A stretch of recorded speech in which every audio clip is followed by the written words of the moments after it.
The great hall was older than most star systems. Its walls were made of black stone that seemed to drink the light. Floating platforms held the ambassadors of 12 species, each one a master of their own kind of war. They had gathered here for 12,000 years to discuss battle and conquest. They called themselves the Galactic Conclave. Today, they had gathered to laugh at humanity. Commander Elias Vance stood alone on the central platform.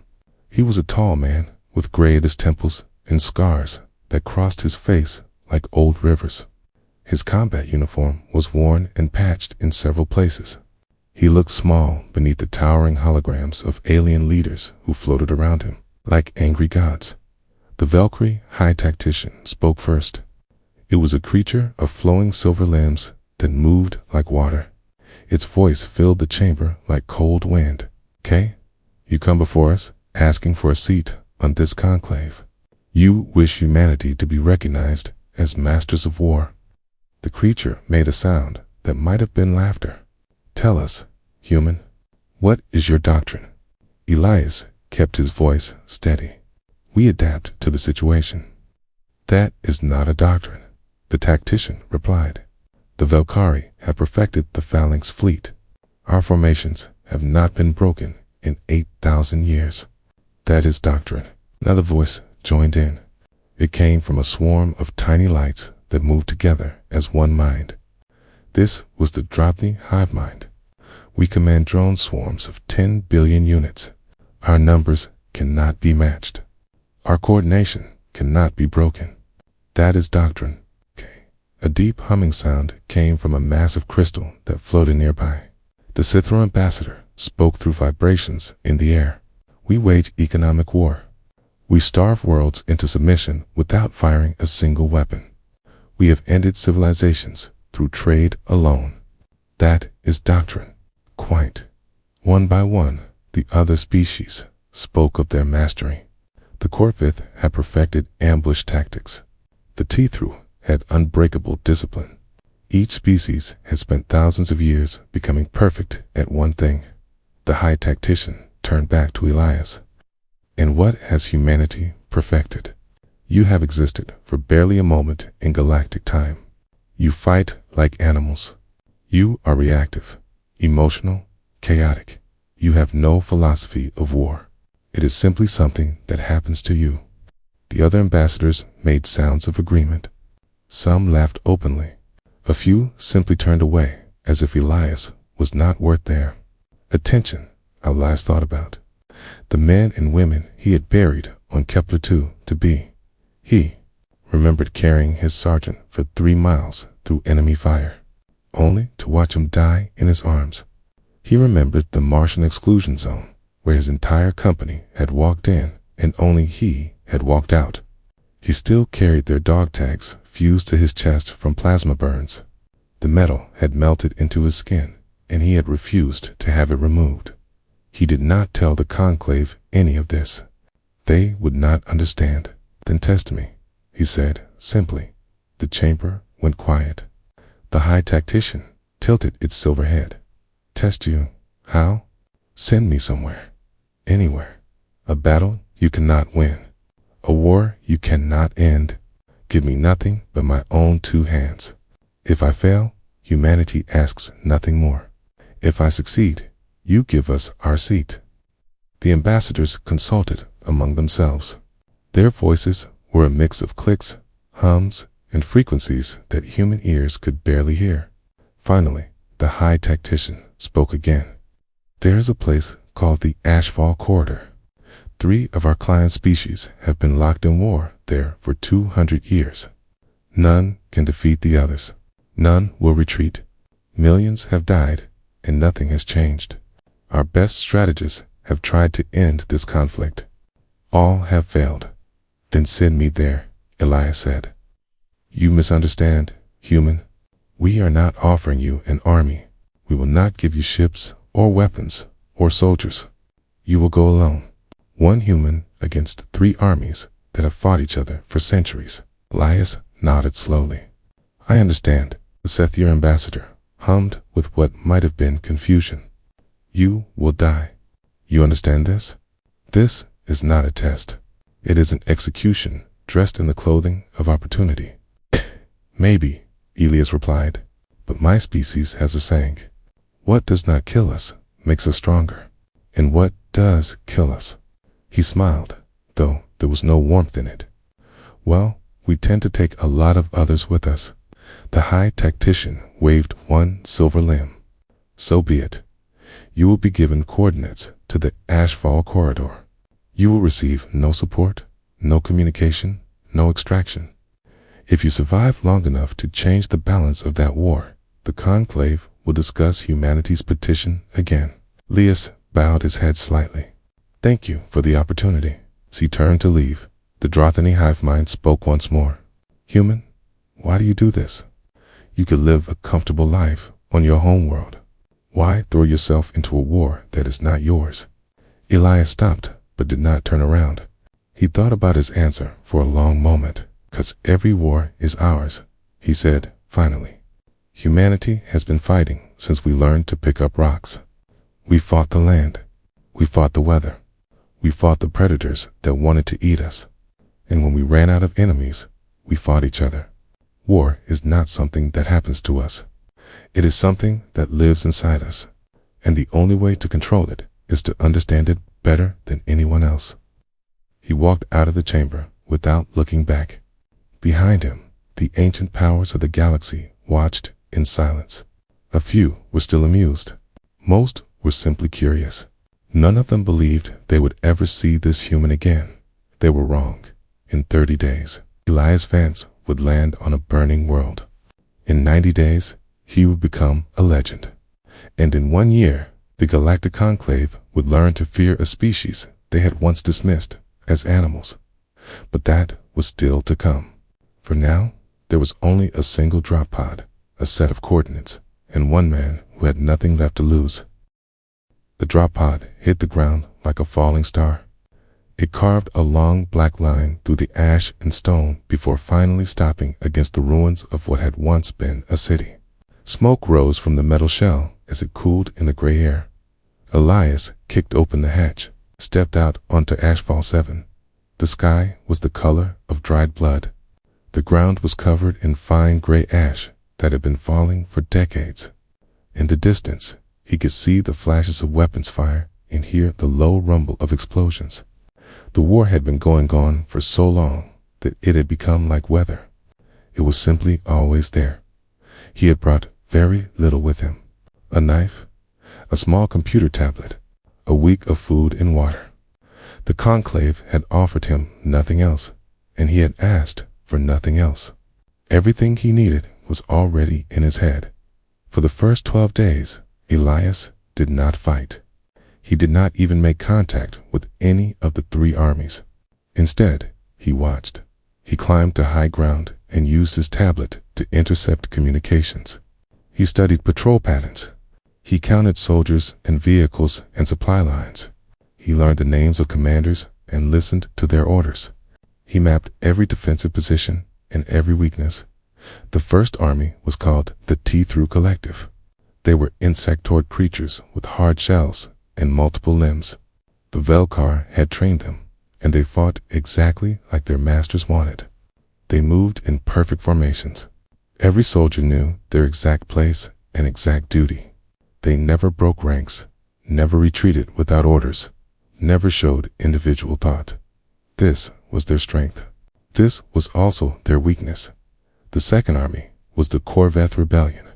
They were smaller creatures with quick movements and sharp teeth. The Drothany had given them millions of combat drones that flew in great swarms.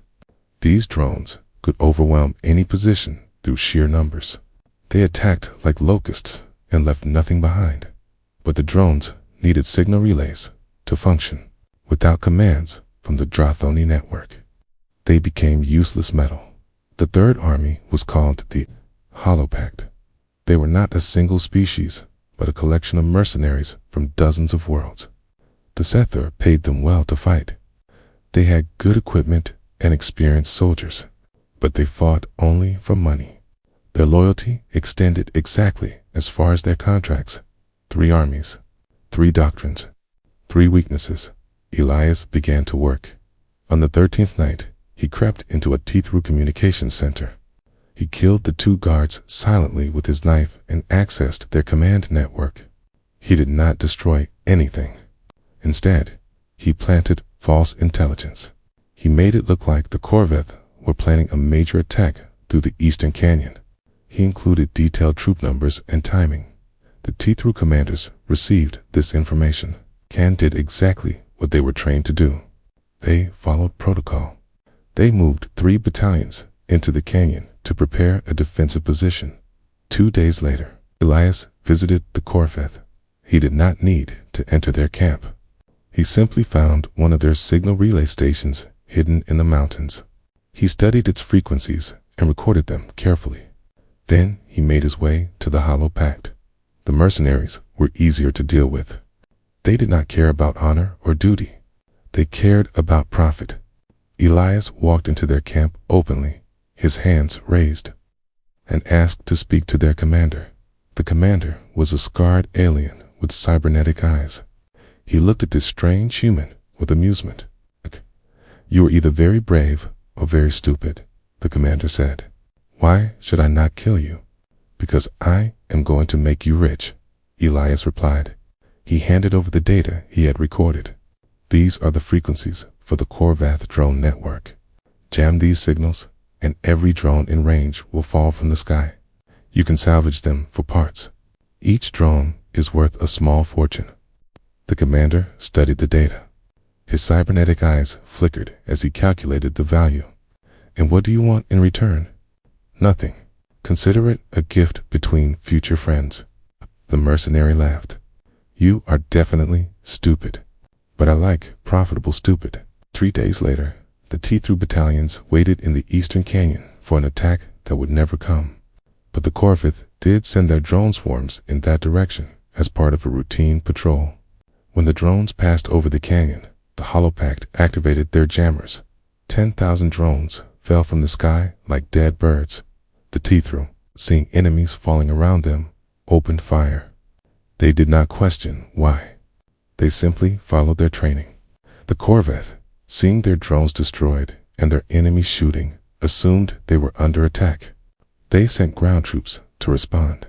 The battle lasted 6 hours. When it was over, 4,000 soldiers from both sides were dead. The Hollow Pact collected their salvage and said nothing about the humans who had made it all possible. Elias watched from a distant hilltop. He had not fired a single shot. He had not commanded a single soldier. He had simply understood how each side thought and used that knowledge against them. This was only the beginning. Over the next few weeks, he repeated this pattern. He fed lies to the T-through.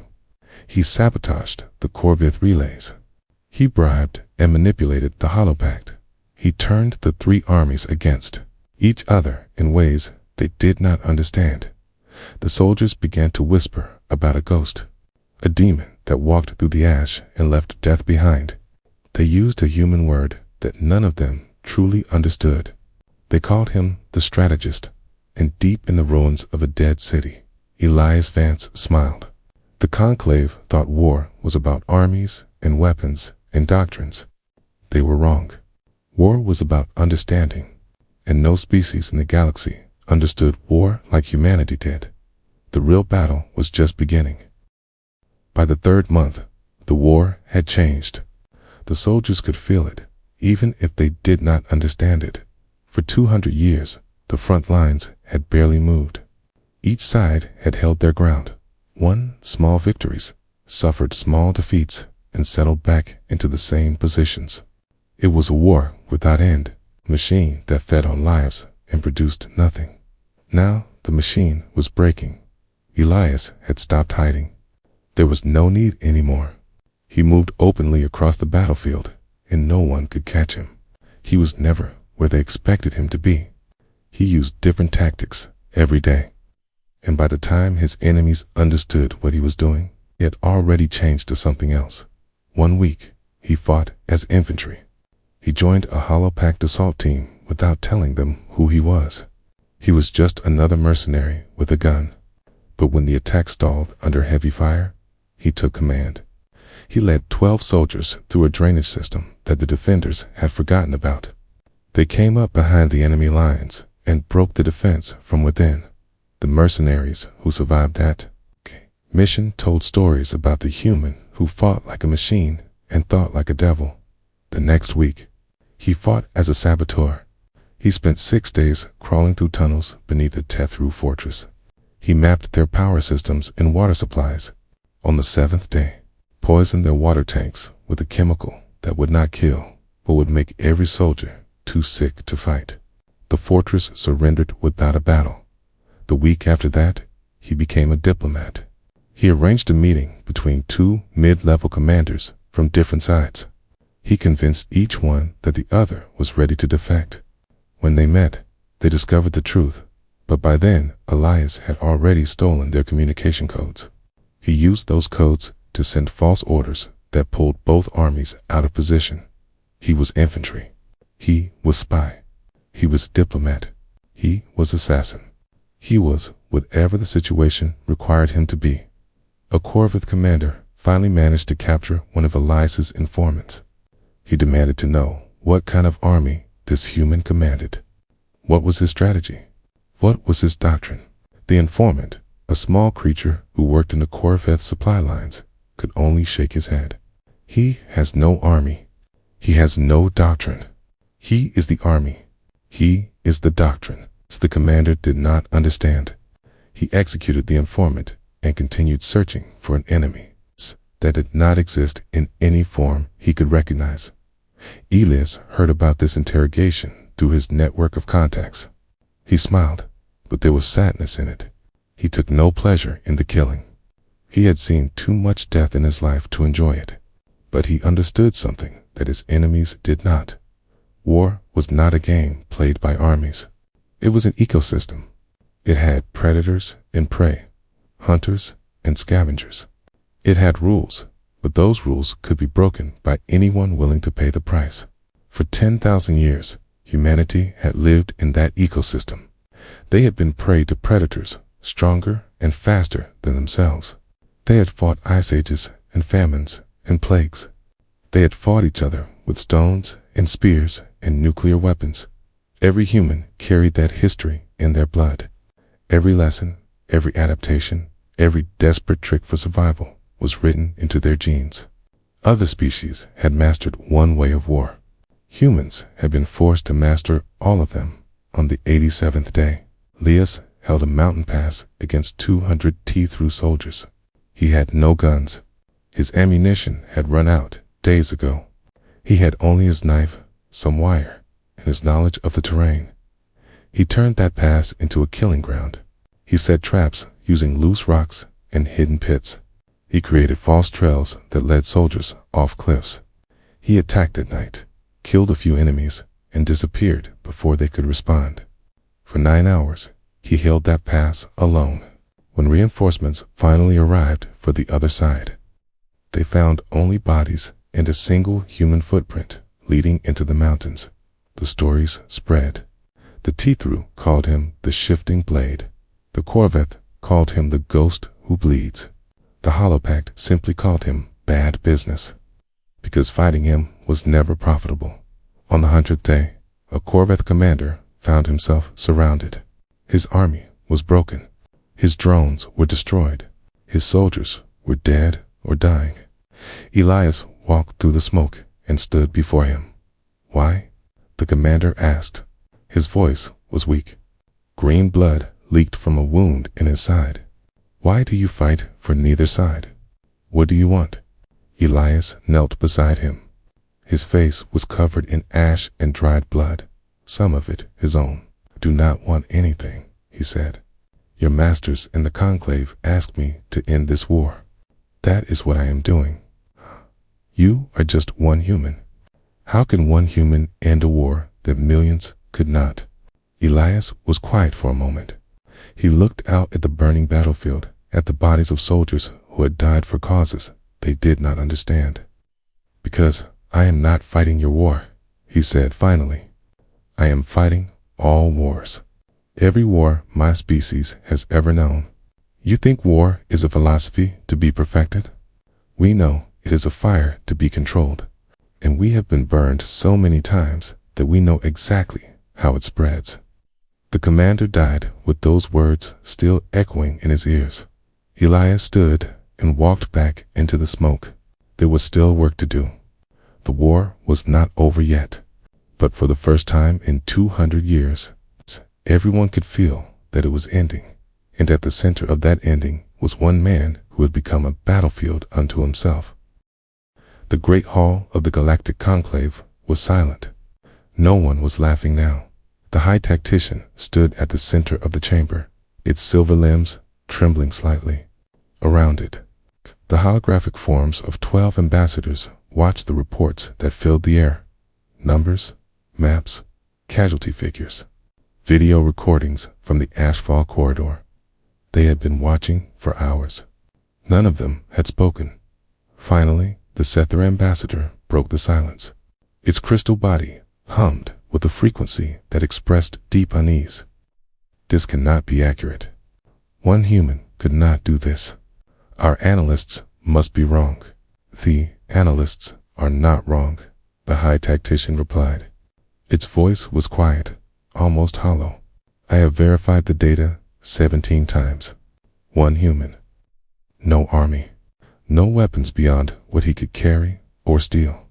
In 4 months, he has killed more enemy combatants than our best commanders managed in 20 years. Akane. The Drothany hive mind flickered with agitation. He destroyed 43 of our drone relay stations. Our entire network in that sector is compromised. We are receiving reports that Corvith forces are surrendering, not to enemies, to him. They are surrendering to a single human. Okay. The Tithru are requesting new advisors, another ambassador added. They say their current Velkari commanders do not understand how to fight this enemy.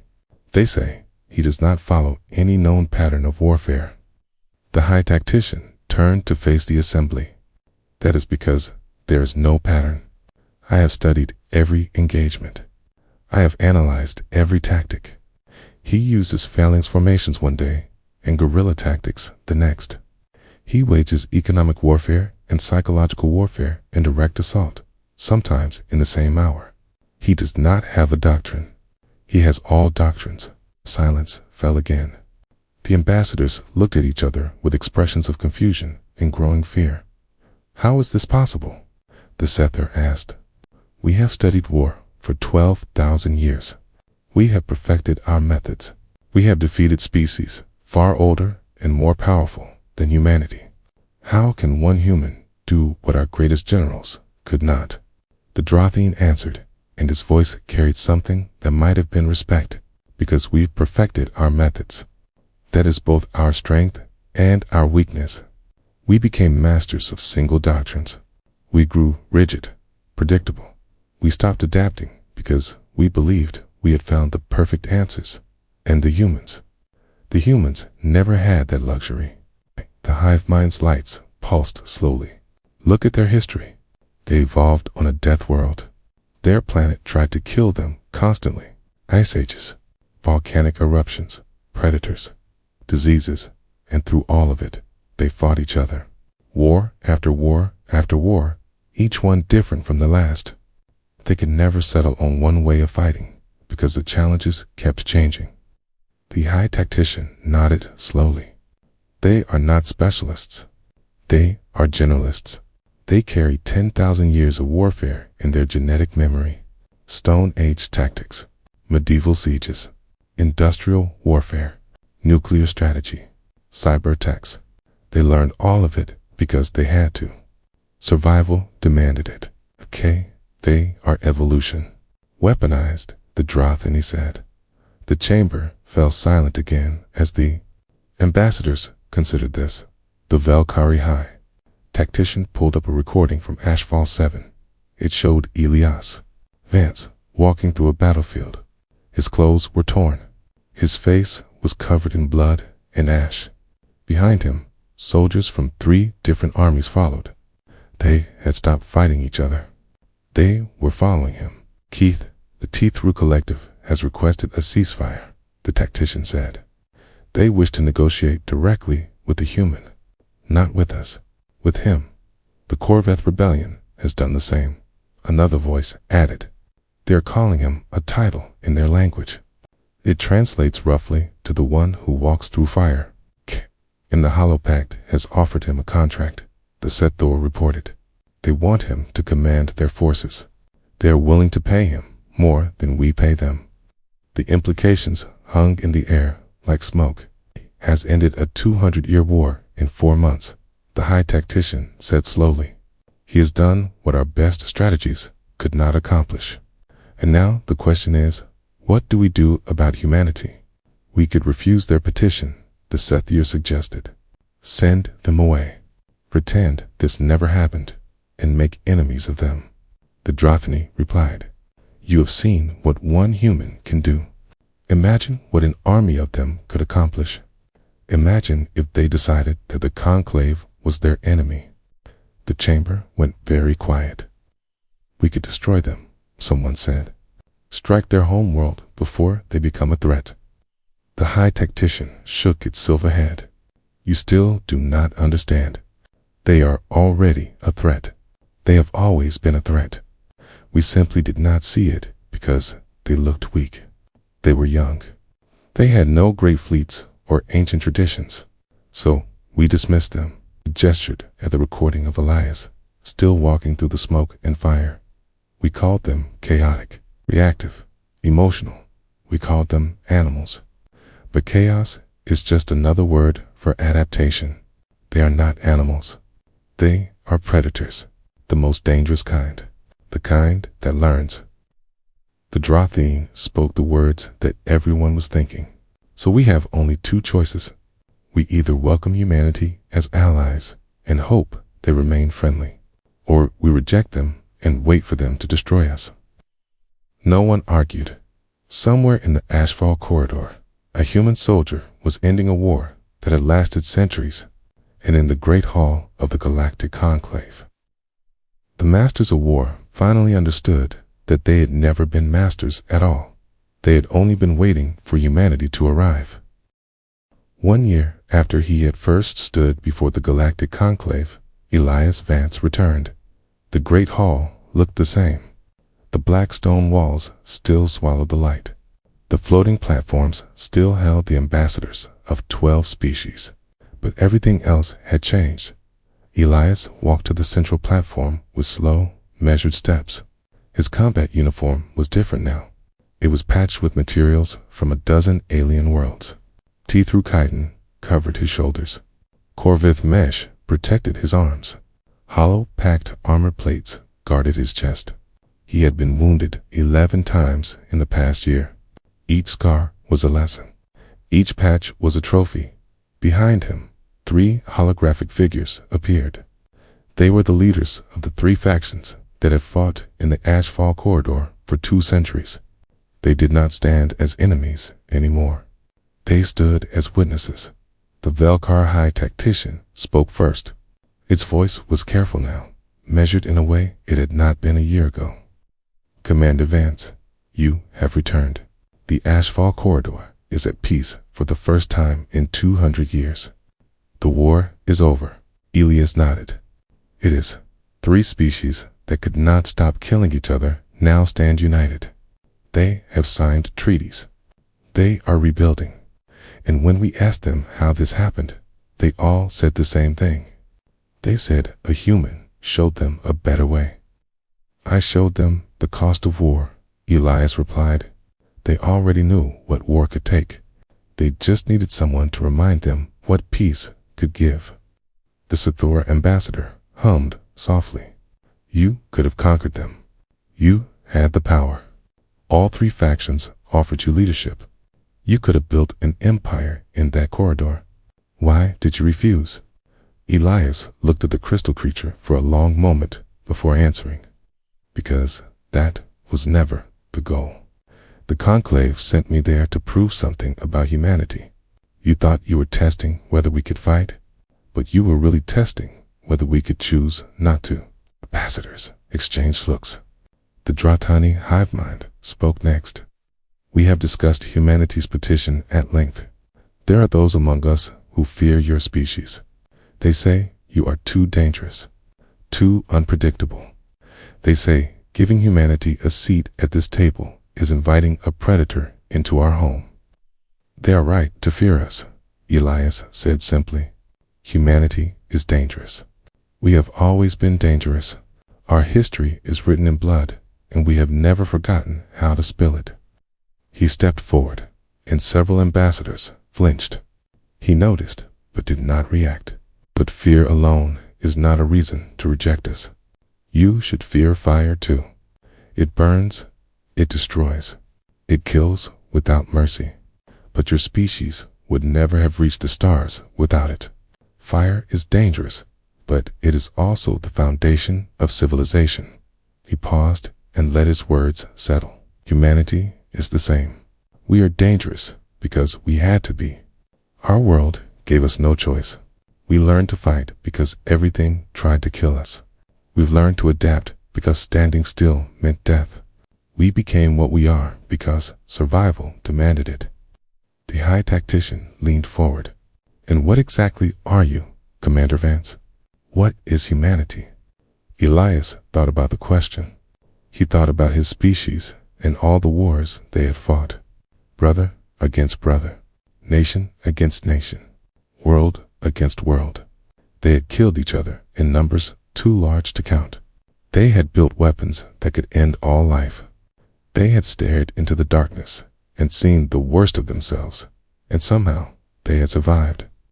We are the species that learned to control fire, he said, finally. We do not worship it. We do not fear it. We use it. We understand that it can warm us or burn us, and we choose which one it will be. He looked around the chamber at the ancient powers of the galaxy. War is the same. You have spent 12,000 years trying to master it. You built doctrines and strategies and philosophies. You treated war like a science to be perfected. But war is not a science. It is a force of nature, like fire, like storms, like death itself. His voice grew stronger. Humanity does not claim to master war. We claim to understand it. We know its cost because we have paid it in blood for 10,000 years. We know its horror because we have inflicted it on ourselves. And we know its limits because we have pushed past them again and again. He turned to face the High Tactician directly. Give us a seat on this conclave, not because we are the best warriors in the galaxy, not because you fear what we might do if you refuse. Give us a seat because we know something that you have forgotten. And what is that? The tactician asked. It's that the goal of war is peace. Every battle we fight, every enemy we defeat, every strategy we master is in service of one thing, making sure we never have to fight again. You have become so good at war that you forgot why you were fighting. We never did. The chamber was silent. The ambassadors looked at each other, and something passed between them, an understanding, an acceptance. The High Tactician rose to its full height. The vote has been called. All in favor of granting humanity a seat on the Galactic Conclave. One by one, the ambassadors signaled their agreement. The vote was unanimous. Then it is done. Humanity is hereby recognized as a member species of this conclave. May your wisdom serve the galaxy well. Elias bowed his head slightly. Behind him, the three leaders of the Ashfall corridor bowed as well. A year ago, they had been killing each other. Now, they stood together, united by a human who had taught them that peace was worth more than victory. As Elias turned to leave, the Drothany spoke one final time. Commander Vance, the soldiers in the Ashfall corridor gave you many names. The Shifting Blade, the Ghost who Bleeds, the one who walks through fire. But there's one name they all agreed on. They called you a human word, strategist. What does it mean? Elias paused at the edge of the platform. He looked back at the assembled powers of the galaxy. It means someone who sees the whole board, he said. Not just the next move, not just the current battle, but everything. Past, present, and future. Strategists do not fight wars. They end them. He walked out of the great hall, leaving the masters of war to consider what they had just witnessed. Humanity had taken its place among the stars, not as conquerors, not as savages, but as the species that understood the oldest truth of all. The purpose of war was to create peace, and no one created peace like those who had fought for it the hardest.